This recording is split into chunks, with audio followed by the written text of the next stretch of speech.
बेजान शरीर एक इमोशनल कहानी। हफ्ते पहले ही कृतिका की पति का ट्रांसफ़र नए शहर में हुआ था। ऑफिस के करीब ही किराए का मकान लेकर दोनों रहने लगे थे।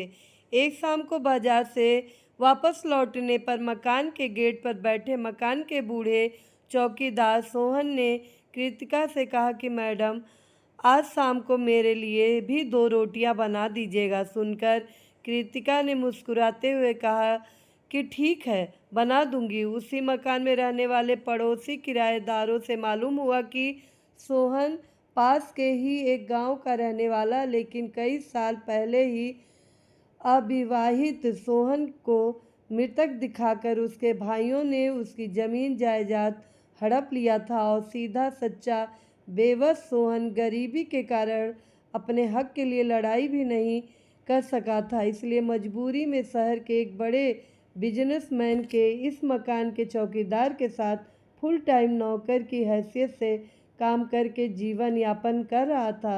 सोहन की मजबूरी का फ़ायदा उठाकर उसका मालिक भी 20 रुपये रोज़ाना और एक टाइम का खाना ही उसे देता था। बेबस बेसहारा बूढ़ा सोहन चुपचाप अपने काम को ईमानदारी से करता रहा था, लेकिन जब सुबह मालिक के घर से आए खाने को ही बचाकर शाम को भी खाना पड़ता तो कभी कभी बासी खाने को देखकर उसका मन खाने के लिए मना कर देता था। ऐसे में उसकी इच्छा होती कि उसे गर्म ताज़ी रोटियां मिल जाए तो पेट भर जाए। सोहन कभी तो संकोच कर जाता, मगर जब दिल नहीं मानता तो मकान में रहने वाले किराएदारों से ही ताज़ा खाना मांगकर खा लिया करता। तो कभी यूं ही पानी पीकर रात भर जागकर रखवाली किया करता था। शाम को जब कृतिका गर्म रोटियों के साथ सब्जी लेकर सोहन को देने गई तो सोहन के चेहरे पे खुशी झलक रही थी। वह भाव विभोर होकर कृतिका को ढेरों आशीर्वाद देने लगा था। कृतिका ने सोहन के बारे में पड़ोसियों से मिली सभी जानकारी बताई तो उसके पति को भी सोहन पर बहुत तरस आया। इसी तरह धीरे धीरे 1 साल बीत गए थे, लेकिन आए दिन कृतिका के मन में सोहन को न्याय दिलाने, उसका हक उसे वापस दिलाकर जिल्लत की जिंदगी से दूर खुशहाल जीवन के लिए भावना उमड़ती घुमड़ती रहती थी। एक दिन कृतिका के पति को ऑफिस के काम से दूसरे शहर जाना पड़ा तो कृतिका घर में अकेले ही थी।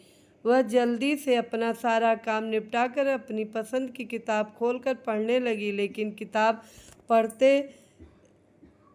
समय भी थोड़ी थोड़ी देर में कृतिका का ध्यान सोहन की समस्या पे चला जाता था। ऐसे में कृतिका ने किताब बंद करके एक तरफ रख दिया और सोहन की मजबूरी का फ़ायदा उठाकर उसके मालिक द्वारा की जाने वाली ज्यादती और सोहन के परिवार वालों की बेहाई के बारे में सोचने लगी कि बड़ी अजीब दुनिया है, कैसे कैसे लोग हैं इस दुनिया में। मन ही मन कृतिका बहुत कुछ करने की सोचने लगी, लेकिन उसे यह भी समझ में नहीं आ रहा था कि कैसे वह सोहन को न्याय दिला सकेगी। शाम को सोहन की तबीयत भी कुछ ठीक नहीं थी तो उसका मालिक उसे दवाएं देने के साथ साथ अभद्र भाषा में न जाने क्या क्या बोलता जा रहा था। मकान के सभी किराएदारों को सोहन के साथ उसके मालिक का यह बर्ताव पसंद नहीं आता था, लेकिन वह कभी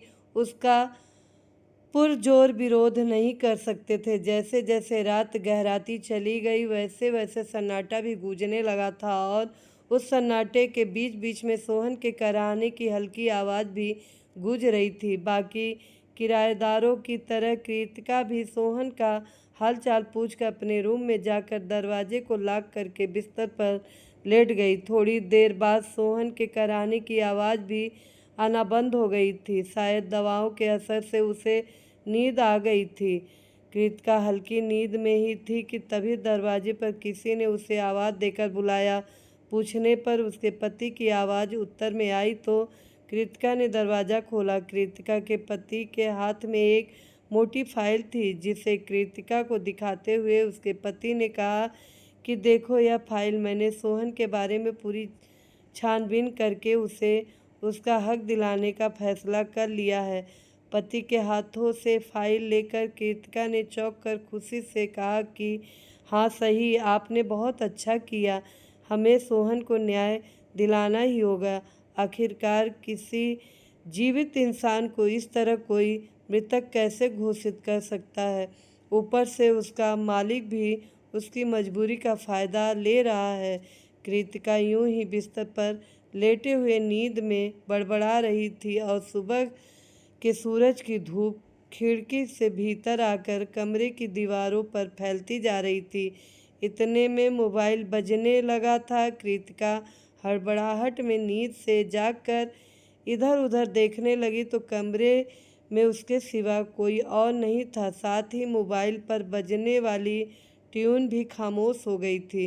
मोबाइल पर उसके पति की कॉल दोबारा आने लगी तो कृतिका की चैतन्यता वापस आई और उसने कॉल रिसीव करते ही पूछा कि क्या आप अभी वहीं हैं? क्या रात में घर वापस नहीं आए थे? आप कोई फाइल मुझे दे रहे थे ना? वह फाइल कहाँ है? कृतिका के पति ने इतने सारे सवाल एक साथ में पूछने का कारण जानना चाहा तो कृतिका चुप रही। उसे रात के देखे सपने और हकीकत में फ़र्क समझ आ गया तो वह बोली कि कुछ नहीं, शायद मैंने सपना देखा था। आज वापस आओगे ना? कृतिका ने अपने देखे सपने के बारे में विस्तार से बताया तो उसके पति ने उसे ज़्यादा ना सोचने और अपना ख्याल रखने की बात कहकर बात खत्म की। कृतिका फ्रेश होने के लिए बाथरूम की तरफ जा ही रही थी कि नीचे से कुछ आवाज़ें सुनकर बालकनी से देखने लगी तो मालूम हुआ कि रात में सोहन सोने के बाद सुबह नींद से जागा ही नहीं। वह अब इस दुनिया से विदा होकर अंतिम यात्रा पर जा चुका था। कृतिका सोहन की अचानक हुई मौत से अवाक रह गई थी। कभी वह अपने रात के सपने के बारे में सोचती तो कभी सामने जमीन पर पड़े सोहन के बेजान शरीर को देखती।